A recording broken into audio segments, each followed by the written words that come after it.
On Armenia, my question is, it seems unlikely that the Trump administration will change its longstanding U.S. policy on how we refer to the Armenian genocide. How will you address calls by the Armenian community to call what the 1915 slaughter was a genocide? Senator, thank you for that question. Let me be absolutely clear.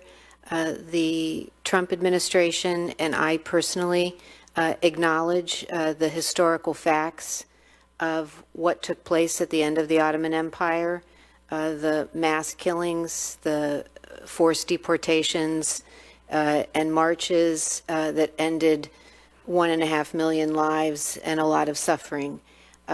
And I will, if confirmed, do everything in my power to acknowledge and respect the losses and the suffering, and commit myself to participating in any remembrance activities. Well, it's time for us just to stand up and call it what it was. It helps us in the future to have credibility. The peaceful transfer of power in May of 2018 seemed to present it an opportunity, but there's been a poor track record on the previous government. So what are we going to do to support the Armenian government in promoting reforms, either diplomatically or through our assistance? Senator, thank you for that question. It was a very remarkable moment, what happened this past spring, to see a peaceful transition of power. And since then, we have mobilized resources to focus on 3 areas: fighting corruption, which is a place where this new government has also set a high priority, and we're working to try to assist them on that.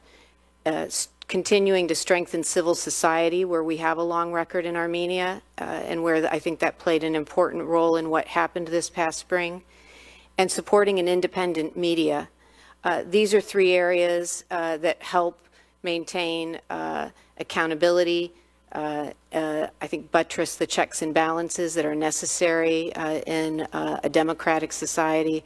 And so those are the areas where we're going to work to help support the democratic aspirations of the Armenian people. I hope so. Armenians in America are maybe the most successful ethnic group. We want to make sure that Armenia, the Armenians who stay, can enjoy all of their God-given abilities as well, and I think we have to help to just continue to promote the reform they're going to need. Thank you, Mr. Chairman. Thank you. Senator Menendez. Let me turn to Ms. Tracy. Do you acknowledge that from 1915 to 1923, nearly 1.5 million Armenian men, women, and children were killed by the Ottoman Empire? Yes, Senator. As I stated, the administration and I acknowledge the historical facts that you have mentioned. You can keep your microphone on because I'm going to have a series of questions for you. Do you acknowledge that on May 24th, 1915, the Allied powers of England, France, and Russia jointly issued a statement explicitly charging for the first time ever another government of committing crimes, quote, against humanity and civilization? Senator, I'm not aware of that particular event. I commend it to your attention, and you give me a written response after you read it. Yes, sir. Do you acknowledge that the United States Holocaust Memorial Council, an independent federal agency, unanimously resolved on April 30th, 1981, that the United States Holocaust Memorial Museum would document the Armenian genocide in the museum, and has done so through a public examination of the historic record?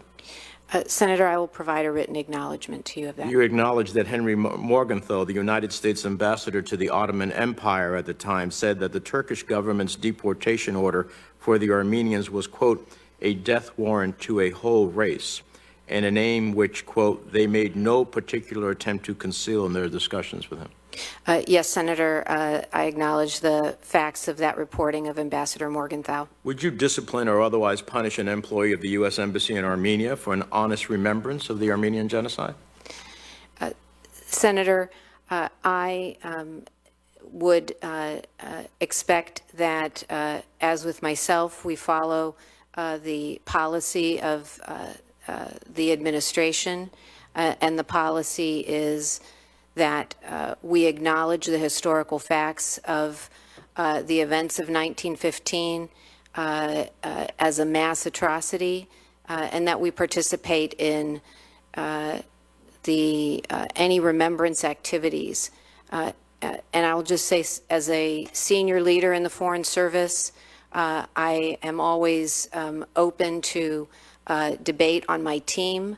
I don't punish people for expressing their viewpoints, but as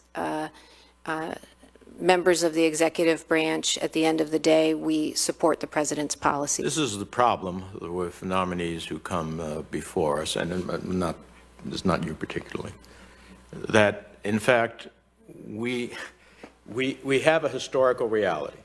1.5 million people were massacred. That's a genocide. And yet we send an ambassador to a country. We'll have them go to a memorial of a Holocaust of the Armenian people, and yet they won't be able to call it a genocide. Pretty ironic. If we are not able to acknowledge the past, we're destined to relive it.